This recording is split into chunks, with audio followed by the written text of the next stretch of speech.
Nothing we say is investment advice. Please pause on all 3 pages of this disclaimer and read it. Hey, what's up, everybody? Nick Petrozello, Wednesday, June 17th, and it is 5 p.m. EST. I got Larry on here. This is the B.A.M Trading Markets and Crypto Zoom, and I am doing a call from parts unknown. We had a big day today in markets, FOMC, so I'm just going to jump right into it, and anybody who's watching this probably already knows who I am and what I do, right? So sometimes I give the intro, sometimes I don't. And Larry and I were just talking about working with our systems, with our algos, and when it works and when it doesn't. And so before we get too far, I'll just do a quick update on the market, and then Larry, I'll ask you some questions here. 30 minutes here. We got a new Fed chair, new sheriff in town, Kevin Warsh, and everybody thought he was installed by Trump to go ahead and cut interest rates, and he did not cut anything. And as a matter of fact, all of tone that he had during the press conference was hawkish, meaning that we may see a hike before anything, right? Now, I knew this was coming. At least I had guessed it, and it was pretty obvious. And, you know, Larry, I'm sure you can back me up on that. It's what I've been saying the whole time. Yeah, I'm surprised it wasn't a hike. Yeah, I am, and I'm not. I thought they would stay. I was public about that, only because we had a hike from the Bank of Japan on Monday, and I think it was probably costing a lot of money to keep the markets from falling too far. And then they just put out those IPOs, and I think they're a very dangerous IPO, the SpaceX and the upcoming other IPOs, right? I think personally what they're doing is strip mining the economy and sort of looting the treasury in a certain way prior to whatever is coming next, because our debt is unsustainable, and the whole system is just a wealth extraction machine, and that's fine. We use it to make money, but in reality, it's the system itself is not sustainable, right? So I think that what's going on is that they need to hold the markets up to get the people interested in these IPOs, the SpaceX IPO, and then they have the Anthropic and what's the other one? OpenAI. Now, OpenAI is never profitable. I don't know any of these companies have ever been profitable. OpenAI exists solely basically as being taxpayer subsidized effectively, right? So it's never made any real money on its own, as far as I know. So you're going to try to IPO a company that has never made money on its own. It just doesn't seem to make a lot of sense. And as a matter of fact, in order to get companies on the NASDAQ, it used to be that you had to IPO, and then you had to have quite a long time of a company showing its profitability for it to go on the NASDAQ, for it to have exposure to, people's retirement accounts, or at least for their retirement accounts to have exposure to them. And so we have a situation now where they're just kind of whipping these things together with these impossible valuations and throwing them on the market. And I think they need for the public to have faith in these, and therefore the first one must go well. And there are 2 things that must happen for that to happen. Number one, the entire market must not collapse. And I mean, even a retracement that's notable can be a problem. We must keep the markets where they are, otherwise this IPO will collapse, right? The SpaceX stock would crater just because people would panic and they'd sell, and that would be it. And then they would never be interested in the Anthropic or the OpenAI IPO. Now, once all the major IPOs come out, it might be finally they strip mine everybody, exit, leave the regular mom and pop investor holding the bag. I don't know. No one knows the future. But I didn't expect to see a hike today because of that reason, because they're not ready to put additional pressure on the market after the Bank of Japan just hiked their rate on Monday from 0.75% to 1%. And that actually is a notable thing. And I don't want to go through too much of the explanation. Larry, you've already heard it. But the Japanese yen is the liquidity solution that undergirds the entire world equities market, and quite frankly, all the bond markets as well. So if that were to become a problem, then the entire system craters. And I just don't think that the oligarchs of the world are ready to let that happen just yet. I think that it's one of those things where they're only going to let it happen after they know they can't stop it from happening. And if that were the case, I don't think they'd be throwing out all these IPOs. I think they're going to use the IPOs to basically either rob or make a bunch of money off of the kind of common person. And then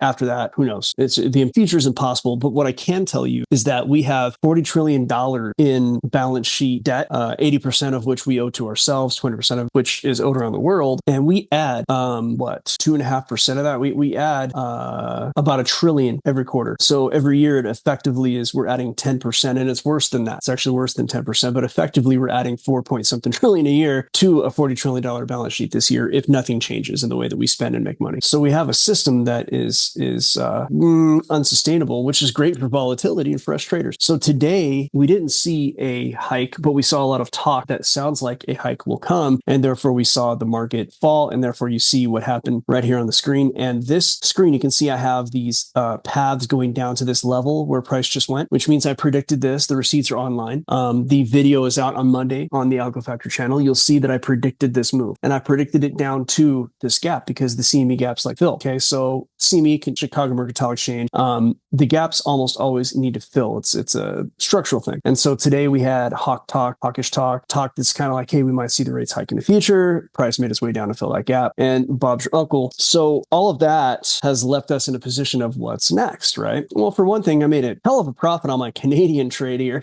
You see that, Larry? Let me, this is the trade that I put out on the Monday video. And, well, I mean, I could have had a much bigger trade on this, but I certainly won this one. I actually, I didn't quite get into it as early as I'd wanted to. My algo pinged a little bit late, and that does happen. So I just entered it as at the ping, and it was kind of a dangerous play because of what was going on. But I went ahead and took a relatively small risk on it, and my suspicions of how today were hurt. So it worked out how I had hoped, and it was a higher time frame trade. So I didn't have to worry so much about a stop run because this was on a much higher time frame. Stop runs generally don't go that Pull that back down. Like this. Can you go to your indicators? Okay. Yeah. That's what I'm missing that a little bit. Okay, what are you missing? That we can have a conversation later on. Okay. Or do you want to have it for this? Just if you're looking for the bottom one, it's a volatility indicator. Well, no, I'm looking at your MACD, and like my system right there to get into that trade, I wouldn't even have been looking because the histogram is decreasing prior to going into that. Yeah, that's so the MACD on this time frame doesn't matter to me. Which is why you're profitable and I'm not. Yeah.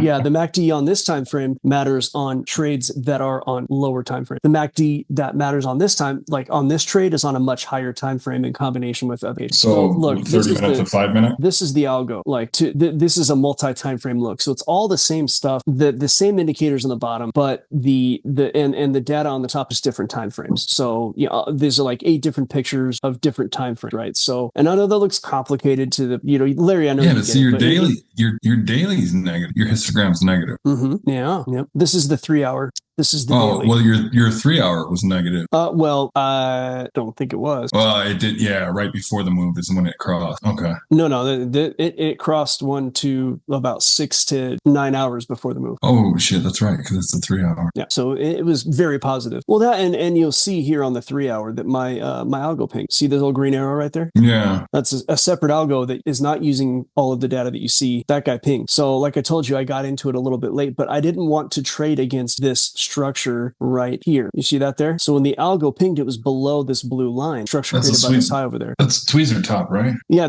Yeah. I mean, it's going to act the same as a tweezer top. Okay. It's not really technically one, but price rejected right here and headed down. So as the algo pinged and the next candle started, I had to wait for that following candle to finish above this level before I could enter the trade. See, I couldn't enter below that. Okay. Yeah, you're going off that wick because you had that resistance right there. Yeah, I'll zoom in on it so you can see it, but I know you can see. But here it is, this wick right there. So I'm not going to trade against that. So wait for that candle to close and pop it up. And I was doing 9 other things, and I just I got the algo ping, but I was scalping the Nasdaq, and so I had to kind of finish what I was doing there.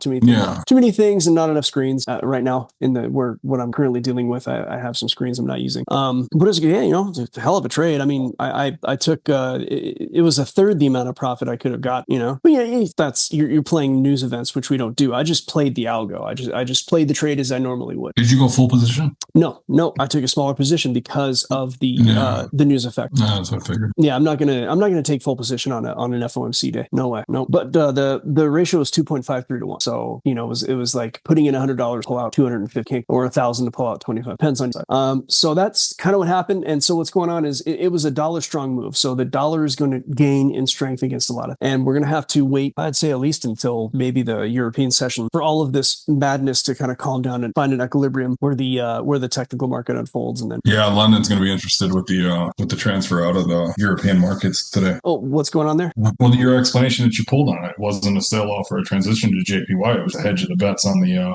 against the British pound and the euro. Oh, the one I put in the Algo Factory. Yeah, that was a risk off. It was just a general risk off move. So look, for the audience to understand, I did a quick analysis. I just used AI, and I noticed that I'll bring the chart up here. So USD JPY went up as all USD USD denominated pairs did, right? You see, during that big move, the USD JPY went up. And if we go to a lower time frame, I noticed that, I don't trade the JPY pairs right now because of the Japanese bank, or the Bank of Japan is our currency. So they're manipulating price openly. It's, they're just saying, hey, we're just going to protect our currency, right? But I noticed with AUD JPY and GBP, they both took a pretty hard hit with this news. And so I'm like, oh, okay, did the Aussie dollar and the British pound, did they get weaker, or did the Japanese yen get stronger? And then to look at the USD JPY, you'll notice that it went up. So, okay, compared to the dollar, the Japanese yen got weaker, but that's just compared to the dollar. So these are all these weird comparisons, and you got to compare them against each other. And so I just did an AI search to get a general look and let it do the math. And it was a risk off event. So it means that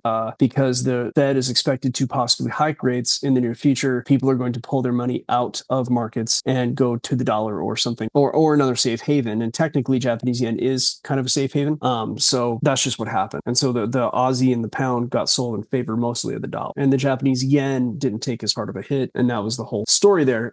So the move in the forex markets have already happened. And I believe London was still open when that happened. I think it was towards the end of their session. I might be wrong about that, but they opened back up at 2 a.m. EST, I think is the London Open. Yeah, so, but they only overlapped at 10 a.m. to 10 a.m. Okay, EST. So yeah, then we didn't get they closed before the FOMC, but the forex never closed. It's just that the larger money will pile on, but I guarantee you that your muckety mucks over there had their fingers on the button no matter what. Just because the market closed an hour before the announcement doesn't mean that gazillionaires weren't ready to protect their invest, right? Forex markets don't close except for Friday through Sunday. So that said, though, that's the dynamic. Now into the conversation we were starting to have, Larry, is that you had an algo that you had developed and you said you nuked it. And let me ask you a couple questions about that, if you don't mind. Did you back test it 200 times? Yep. And it worked in the back testing, and you were forward testing when you nuked it? Correct. And you were forward testing like with small amounts of money, or just a demo trade? Small amounts of money. And then it was how many forward tests did you get through? 125. Oh, that's a lot. Yeah. And the overall result was not profitable, huh? No, not at all. It's the part of the issue with back testing versus forward testing is going to be actually mechanical. It's going to be technological. Are you entering the trade, the candle afterward in your back testing? Yeah. So I keep everything the same. What I noticed that the smoothing of the indicators is where the issue lies. Okay. So that is an issue with when you have a forward look, right? That's always an issue. It's why I've designed mine to be very unforgiving. Over the years, what happens is I've done what you've done, where something looks good on the back end and you find these indicators they wag back and forth. So at the end of the candle, it looks fine. But what happened throughout the rest of the period, throughout the rest of the time, is that I'd say it's like the lack of smoothing. It gives you signals that may not be good signals. And so it may be a couple of things. One of them might be that you need to wait for the candle to close on the forward look. So if you're trading on like a 30-minute, then and your next time frame up with the forward look is on like, say, the 4-hour, then you may need to wait for that 4-hour close, which is problematic because by the time it closes, your signal may be so what the way that I make up for that, the way that I make my algos extremely unforgiving in that respect, is they're always trend based and never reversal based.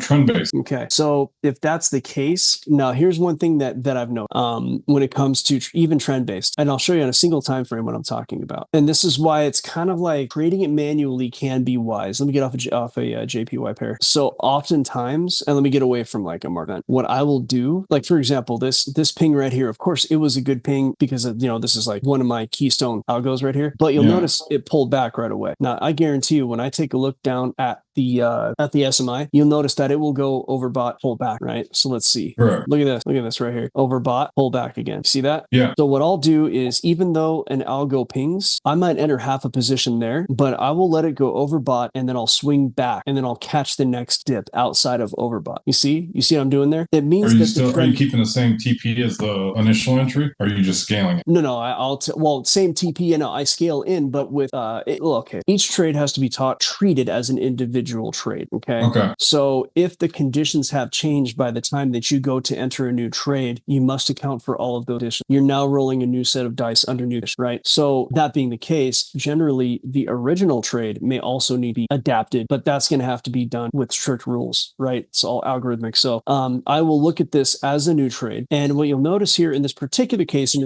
it's going to kind of be the case a lot of the time with the way that yours and my algos and their similarities occur. Here's the original original ping, and here is the dip where I would enter the next look right here. Yeah. Well, I'll move it over one candle because we enter after the candle completes, right? Watch the MACD. See how it's still above? See how it's still bullish? Yeah. So despite having an overbought scenario, pulling back out and then flipping back bullish again, you see the MACD stays bullish case, right? Yeah. That's your clue. So I would enter a smaller position in this particular case, or I just would not enter at all. And I'm finding that, especially trading the NASDAQ with that level of volatility, I'm almost always waiting for that overbought scenario and then having it come back, and then only taking the come around trade, like when it comes back, only taking this second trade while all the rest of the conditions still remain bullish and intact. And I found that I'll go entire like days without trading that. But guess what I won't do? I won't lose fucking money. You see? So the back testing thing, it's like it gives you the beginning of a good signal, but as you live trade, what will happen is that you will have to find a way to sort of test that signal every time. And in this particular case, it's going to be kind of a phase out and a phase in of your SMI for this type of algo, and then your MACD being a much kind of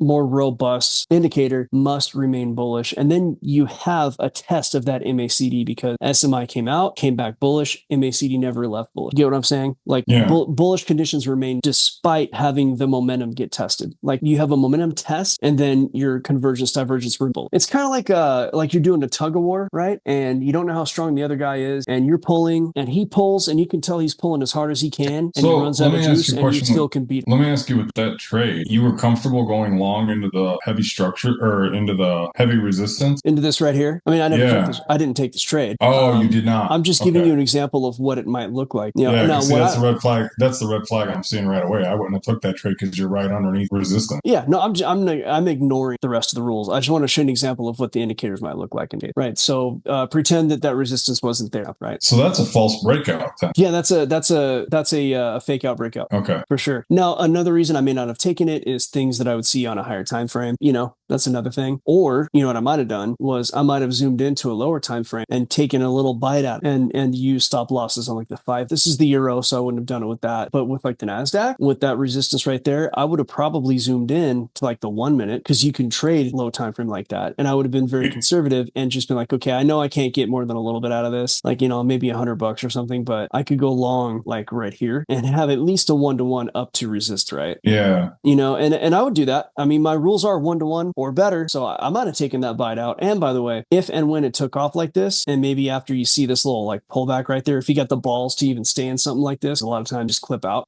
But if I had the balls to stay in it, then I would have been stopped to entry pretty quick. As soon as it kind of took off and, you know, didn't hurt me, I stopped to entry. You know, on little scalps like that, I'm like, I'll take 6 of them and I'll profit on 2 and I don't give a shit. You know what I mean? Because you can take 6 of those in like a couple hours. You just get very conservative, stop to entry. And once you understand like that you can be profitable like that, then you do it. You just have to test it. And something like the euro going to be very hard to do because the spreads are so thick, right? You got 2 pips. I mean, you're going to lose 10% of your profit on a trade like this because it's like from 43 to 55. It's barely 10 pips. So you got a 2 pip spread on a 10 pip trade. You're losing 20% of your profit to the spread. And then another 20 when you get out, right? So, you know, you got a bit of 10 when you get out. But, is it 20? So you're losing a bunch of profit trading low time frame like this with forex trade. But low time frame on the NASDAQ makes all the sense in the world. It's just the spreads are so tight and the liquidity is there. You go market and you get exactly what the price is. More or less. If you want to make up for it, if you want to play the game on forex, you could just do a limit entry and it's almost always going to hit. You just, you know, got to be patient and you got to be okay with it running away and not get. So yeah, there you go. You know,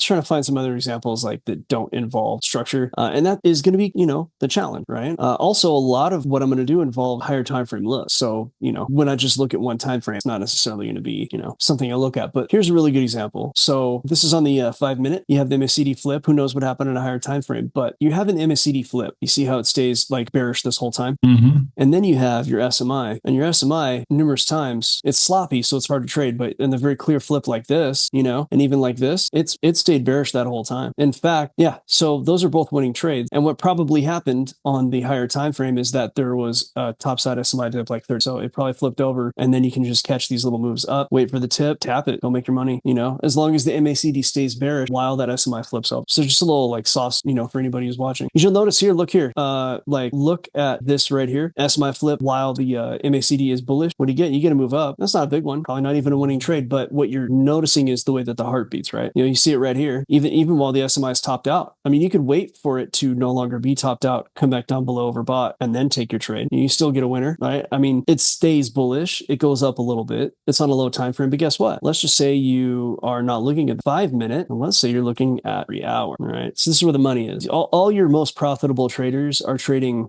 their swing trade because they're like playing golf and they're not sitting in front of Peter all day. Better things. So you got this MACD is bearish right here. You see that? See how it's bearish? All right. What happens here? You have the SMI flipping bearish. You see that there? I don't know if you can see this. So you have a bearish MACD right there. And while that is bearish, you see the SMI flips over bearish too. While MACD remains right, what happened? Price goes down. Are you trying it on your own machine or what are you doing over there? I'm just looking at something up for point of interest that's coming in. I'm trying to match it to mine. Look, here's an example right here. This is a really good one. You see how, like, obviously you don't know this is going to happen until it happens, right? So there's probably a clue in a higher time frame you're going to get a big. So you get this big move, it starts, right? So one of the things that I will do is when a big move starts, you'll notice that the SMI will stay in the oversold position for a while. I won't trade that. I'm not going to short that. But if it pops up above while the MACD stays bearish, I will take that short when it pops back down. You see what happens there? So you don't enter until it pops below.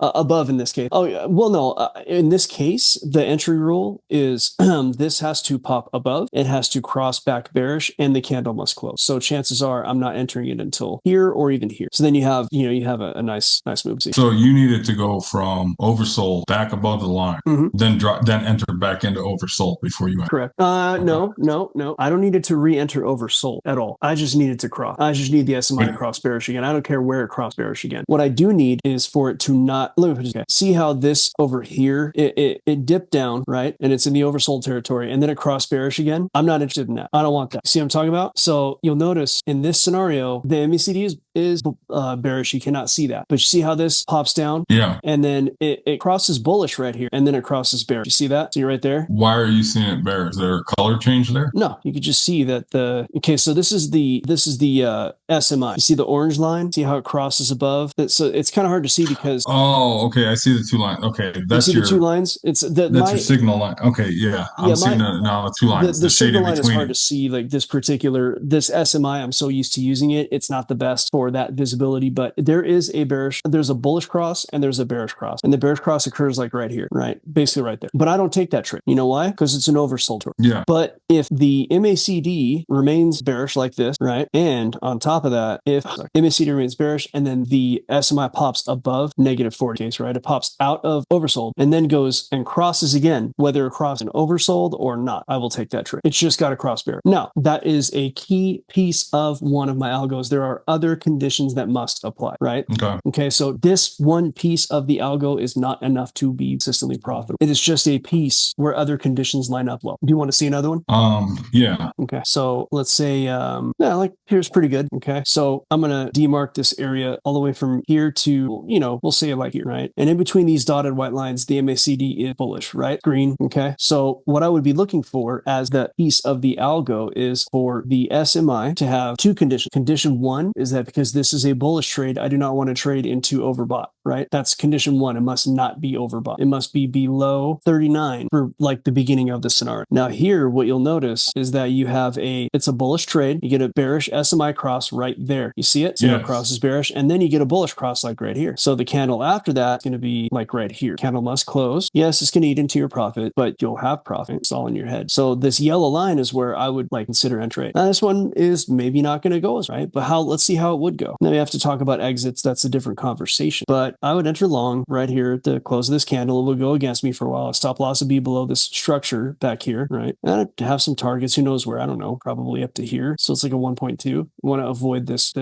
issue over here, some old structure. So there's a trade. Well, it goes into profit for a while, right? Does it make its way all the way to my TP? No, but it gets darn close, doesn't it? And you know how I trade? I have algorithms. So I have some clues that say, okay, this is getting, kind of deep into the trade and I'm starting to see that, this might go against me. So I'll either exit or I'll at least put the stop to enter, right? That way, if it does go against me, I don't lose anything. And if I notice that it's going against me, I'll take at least half the trade off and I'll pull some profit out of it. Now, Now that's all based on rules, right? It isn't because I feel like that's happening. It's because A plus B plus C means I have to do, action 1 and 2, right? So A plus B plus C means, okay, stop to entry. And then D plus E means, okay, take off half the profit and let it run. It's got to be rules based. Okay. So, I think that the thing to take away is like, I'm giving you sort of a piece of a pretty powerful algo. Now, do you ever run into any situations where your K on you're not using RSI, you're only using SMA? Okay, never mind. Yeah, RSI is good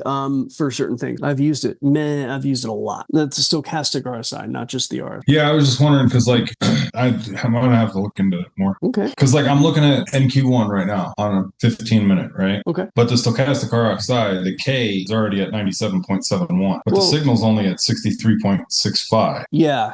So technically that's overbought. Well, yeah, but if you're testing, then you're going to have an idea of whether or not you take that, right? So there's the way the indicator was intended to be used, and then there's the way, in this case, it might be that you can buy into something overbought. It just depends on your algorithm, right? Like if you're trading, let me put it this way: if you're trading on like 3 hour and your 5 minute is overbought, kind of doesn't matter. If you're trading into the 3 hour and the 3 hour is overbought, then I don't think that's a good idea going. So it just kind of depends on the scenario. You said if you're trading on a shorter time frame and the longer time frame is overbought, then that's not a good idea. No, very bad. Okay. Yeah, you're high. I mean, it depends on a lot. So, for example, I will have times when the high time frame is overbought, but there are rules even then that I can trade that, because when you're in a breakout, you will have overbought and oversold condition remain so long time. Okay. So if it is a breakout, I mean, I don't even have to know if it's a breakout or not because I have strict, right? So, my rules say if it's like this, like for these time frames, even though those times are overbought, I can still take it, right? And I'm not going to just share all the secret sauce. Like for example, high time frame stuff can remain overbought for a while, still be very right, but you got to test for your own algo to know if that works for you. So that's that's a lot going on there. But did you have any questions? I do, but it's on a different topic. Oh, like a personal topic? No.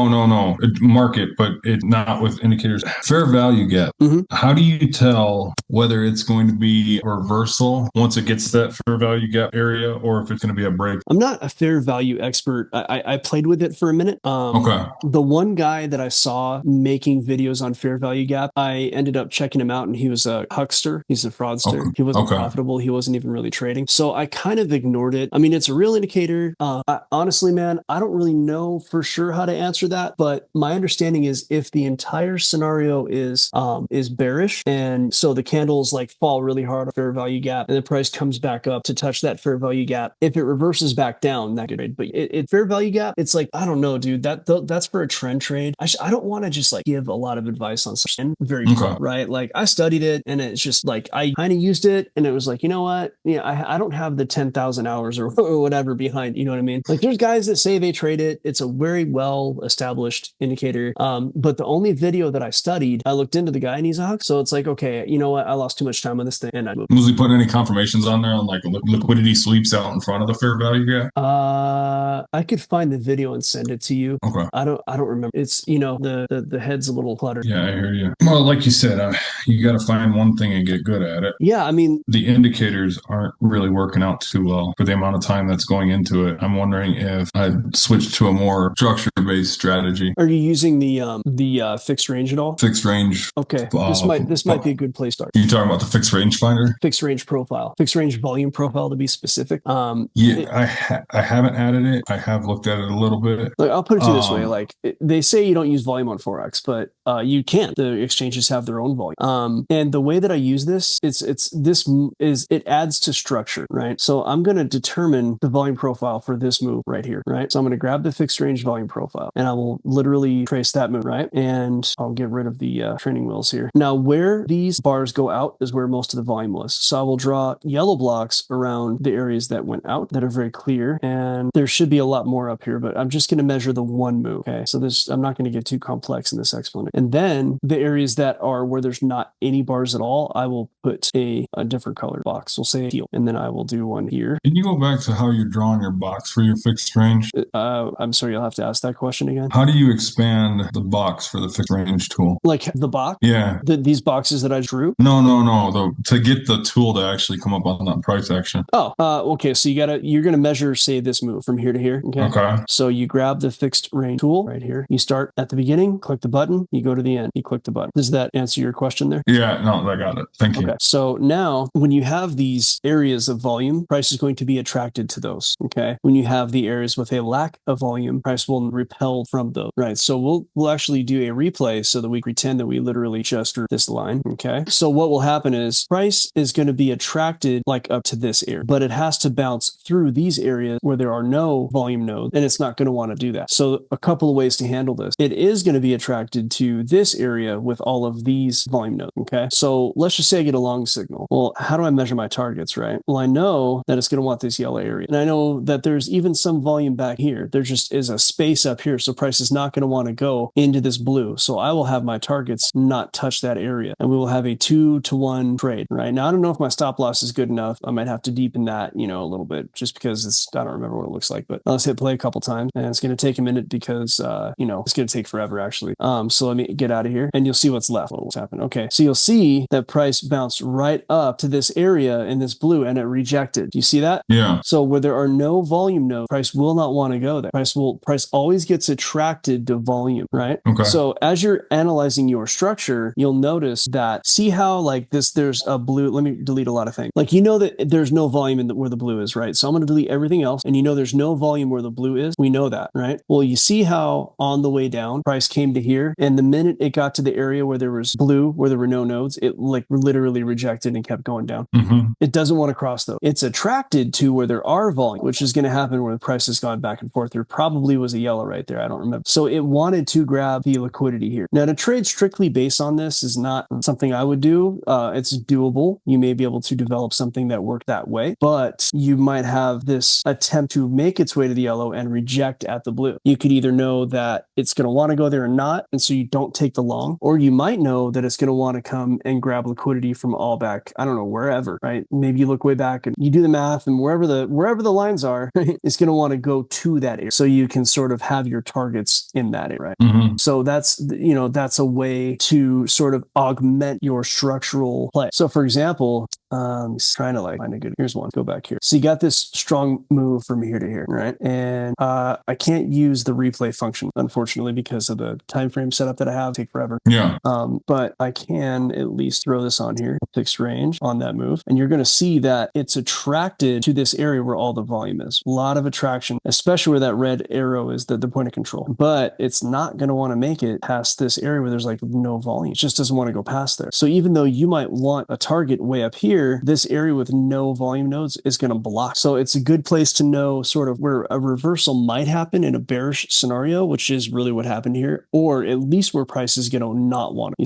You see how it's stabbed down here, and then there's like not a lot of volume in this area right there. Not a lot of volume. Yeah, so there wasn't enough to keep it going. Didn't want to go past it. Wanted to come back up and grab more volume, right? So now what made that change? Does that volume look different on that next leg down? Oh yeah, absolutely. But what you want to pay attention to is the leg itself. You're always looking at the path. So on this leg down, now you have all this volume right here. So if you were trying to sort of like figure out what the volume looks like, then you would actually look at the move from here to here if you wanted to get like a big kind of comprehensive look. But I guarantee you're going to see a bunch of volume where all this price went back and forth, right? So that's where all the yellow that I paint yellow, it's where all the nodes come out, right? So you're going to go from here to here. See where it all stacks up because of that volume. So once you get down to a long signal, there's no volume down here. It's going to want to bounce, but you have all this volume built up from all that price action in this area, and really in this area, but the main area is going to be where the nodes are the longest right here. So price is going to get attracted to that, and it does. It goes all the way here, and it's got plenty of volume here too. It's got all this volume right there. So it's going to want to grab all the liquidity that's left in those prior trades. But you notice that up here, there's like no volume right here. See that? Which is why the retracement didn't keep going. That's why it rejected, right? Because the thing is, so forex is the largest market in the world. Over $7 $7 trillion a day are settled in the forex markets. And it's not because people are trading per se, but it's because these are large companies, sovereign funds, countries, and what they do is they hold their money in different currencies. They're dry powder. And dry powder might be there to just like pay off, maybe a bunch of French companies holding the euro, like, maybe they need to pay a vendor in euros, right? But the euro is bearish and they got to hold it for like 4 days. So they're like $19 billion being held in the euro is going to turn into like 18 billion or something, or whatever. They're going to lose like millions and millions and millions of dollars holding the euro instead of the dollar. So in a scenario like that, they're going to flip to the dollar until it's time to pay. And then they'll flip over to euros and they'll pay. That's what forex markets are, really. It's not a bunch of guys trading. What we're doing is we're following those moves, right? And then you have the speculators who have a lot of power and they'll play some games around the edges where they can, right? That will happen. But the wider moves are generally not something that anybody stop or, manipulate. They can just kind of mess around on the lower time in a way, like with the algos. So yeah, they're, the moves that happen in this are in effect ways for very large holders of currencies to not lose money on their hold. And money, this doesn't strictly apply to the forex market. Like this works in markets in general because price always goes back to where there's liquidity. And a lot of times it'll be influenced to do that if possible, because look, for example, you and I know somebody who's a friend of ours who settles very large crypto transactions. And so what he'll do, and with my help, he'll say, hey, where do you think is the best place for, like, he'll have like a, I don't even want to say how big, so he'll just have a very large settlement. Well, if you're trying to sell and there's no buyer, you're going to like push the price down, right? With those kind of numbers, such a small. So you have to find a place where there are buyers. Otherwise you screw yourself out of a good price. So no transactions will happen until the price goes to where other people can participate in the market, because that's going to buffer the transaction. So you're not screwing yourself on the price. So the buyers need sellers and the sellers need buyers at that level. And that's always going to happen in liquidity. And the reason is those are where prior trades occurred. And those prior trades, many of them are still on. So someone took a long 4 days ago at this price, and a bunch of people took a long 4 days ago at price. And if you want to, buy into that so they can sell, you need to let price go where their stop order. So that's why these liquidity, nodes work, because that's where everybody trades are. That's where everybody's stops are. And I mean stops like not just stop losses. I mean like buy stops. I mean exits. I mean take profits and stop losses. When you're looking at the fixed tool, right? Mm-hmm. What is a value area up and a value area down? Okay, good question. So the value area high and low are where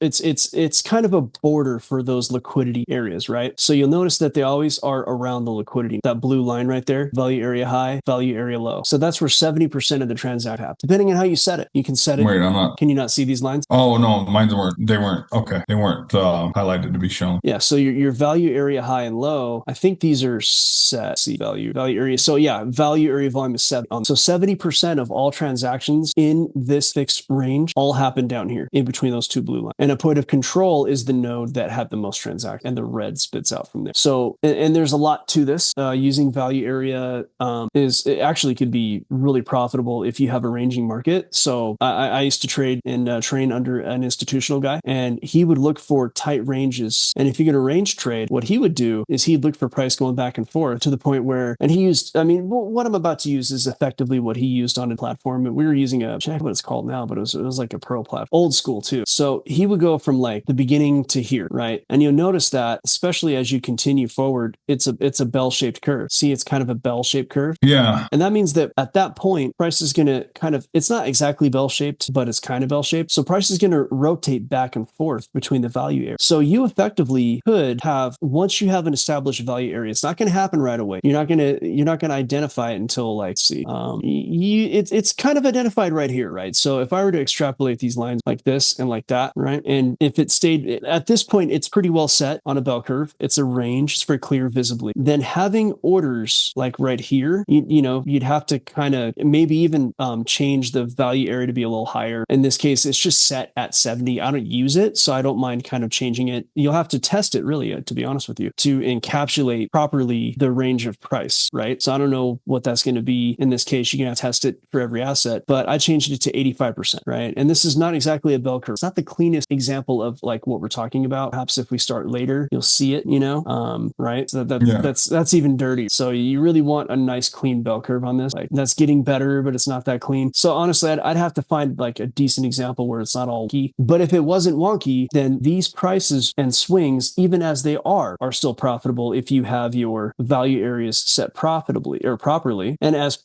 like for example, right here, as price exits or touches the value area, you can literally have a short position ready to go, use the prior data stop loss as a guide, and then you can just have a trade. And as long as it's rotating back and forth, you can just continue with it, buy the lows, sell the highs. But it's got to be a clean bell shape. It's not a clean bell. Very, very high bias. So on a high bias, you only take the short, right? So that's a whole system. I mean, I'm talking about we're talking about more than a 15-minute explanation to get this kind of hammered. Yeah, no, it's next level. I appreciate it. Yeah, I mean, so he was doing it with Bitcoin because Bitcoin would go through these several week-long periods of just back and forth in these like really high time frame range, right? And low. I mean, it was like a tight range. It was kind of like this. It was like this right here. Like I bet you this is getting close to bell curve shaped here. So let's see. I bet you from like here to there, probably pretty good. Nah, it's not. But Bitcoin had these back in the day, back in 2017, 18. Bitcoin would just go. It would go sideways in a very well-defined range, and it would create these like bell-shaped curves. And if you use TPO instead of volume, it was even better. It's time price rather than volume. So we have reached the hour though, so this is a lot. I'd recommend watching it again. But here's the thing, Larry. That what I taught you earlier about the MACD and the SMI. Yeah,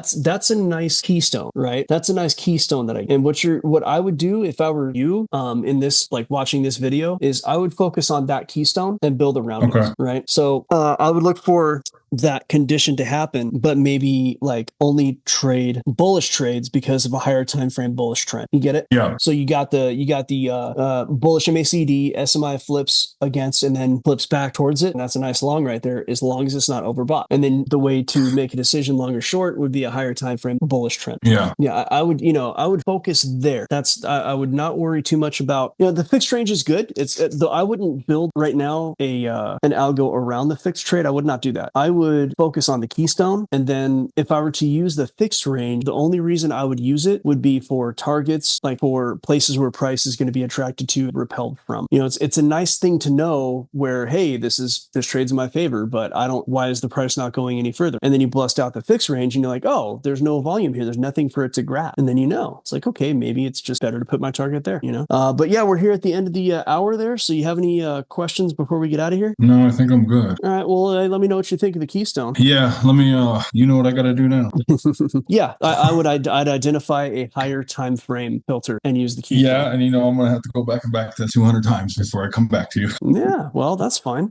I'm giving it to you because, you do the work, and because it alone is not enough. I could give this to anybody. They don't have your understanding process. It won't do good. Well, I'm trying, you always say the trade structure, and that's where I'm kind of running into some issues. Right. Well, remember that on a continuation trade, on a trend following trade, you are going to trade a structure as far as taking profit, right? Yeah. So, that's where the trend-based fib extension go into play. So yeah, you're going to have to test for when the trade that you're taking does, break above structure. And I'll give you the clue on that. High time frame structure matter. When you're trading on a trend, low time frame structure does not matter as much. So 3 hour and above? It depends what you're trading. Are you trading the 3 hour? Then you want to pay attention to structure that's on like the daily more than the 3 hour. If you're trading a trend. If I'm trading 15 minutes. Then you want to pay attention to like what's on the hour and above. Hour and above, okay. Yeah, the pivot points on the 15-minute, when you're trend trading, you're going to be depending on price breaking local 15-minute pivot point structure. Okay. Right? So when you don't trade against major structure on a trend trade, but on a trend trade, you're not going to worry about pivot structure on the same time frame as you're trading. Otherwise, you'll never get any trades. Yeah. So you need to test whenever your algo is able to break local structure like that. And that's the issue that I was running into. If I was looking at the structure, it was causing me not to take trades a lot of the time. Yeah, it's higher. It's wrong structure. So I'll leave you. I'll take another couple. So on this short, where my arrows are just saying short, short, short, like this is major structure, right? So let's just say I'm going to enter a trade right there. See that? And then you have a major pivot point way back here, right? I might not want to fight this, but what I'm not worried about, if I'm going to take that same short, like I'll leave the blue line there. So, I don't want to fight it. But if I catch this trade like right here, say, right? And I have a take profit way down here. Like, I don't want to fight the structure. What I'm not going to worry about is that, I give you a little, let's say I enter a little bit, right? Like, well, what I'm not going to worry about is like that, right? I'm not worried about that. I might be concerned about this because that's actually a pretty strong bit of structure a little bit, but I would still only be worried about the major pivot right there. You see, major pivot, still concerning. What I would do is I'd let that consolidation there wouldn't bother you. This one here? Yeah. Well, I marked it for a reason, but it doesn't bother me as much, this major pivot point. It's a big Now, what pivot. makes that a major pivot point? Are you just talking about the retracement of that leg? Well, yeah, it's just like how big this is. Big move. Okay. It's big, it's a major move. It's going to show up on higher time frames, right? Like this little consolidation right there, it matters. But how big of a move is it really? Well, it's like this, just a little dinky move on a much bigger move up. So what I would do is I would mark it because there are 3 structural levels there. I'd be concerned about it. But as price approached that level, then I would probably take off half the profit, stop to and let it. Can you scroll over to see what price action they did when it broke? Well, no, it broke and retested. Yeah, you break and retest. So as price touches this right here, stop goes to entry, trade stays on. And sure, it's going to come back to us. Well, then fine. If it goes all the way up, I've taken off half the profit and I don't lose any. But if it continues down, then I'm good. I take all the profit. So you need to worry about large. And an easy way to identify large pivot points and whether or not they should matter is you go like this, right? And draw what you think might be an issue like this. And then you zoom out to like 2 times up. Okay. Right. Sure. That's a noticeable pivot, but this is just a bunch of this second pivot here. Sure. It's a move, but it's just a consolidation on a big up. That is a full-on pivot right there. Well, that's that's a retracement, what that is. Yeah. So you see what I'm talking about then. Because that could be profit taking right there. Well, it surely is. And it's also avoiding the structure for people who went long there, right? But price moved up. So it's just instead of this being a pivot point, it's really just a kind of a little consolidation on the way up in one solid. This is a clear scroll the timeline back. Like this? Yeah, not so far, but why did it reverse there? Here? No, the top. That reverse right there. It didn't. It's still longer trend. Yeah, it's just the longer. Everything, zoom in, zoom out, right? It's all trends within trend. And I hate to say it, I got news for you. Sometimes there's no good reason that it flipped. I was just wondering if there was anything identifiable as far as like structure there, but it's still within the larger trend of a lower high. Yep. It's just, it becomes part of a consolidation right here. Yeah. So, but this is like, you gotta, what you gotta do is know what's relevant, right? And all that other crap really kind of is like, you need to know what's relevant to your trade. So yeah, major structure to be avoided. Minor structure, like not so much. If you have something that's in between, like we just saw, then manage, to take off some risk when you get, you gotta rat in a maze a little bit of rat in a maze. You'll get it. But I'm going to hop off here. All right, man. I gotta jump. I gotta start packing. Yeah, dude. Enjoy the trip and, I will. catch up on the next one. All right, we will. See you later. Thanks, sir. Yeah, no problem.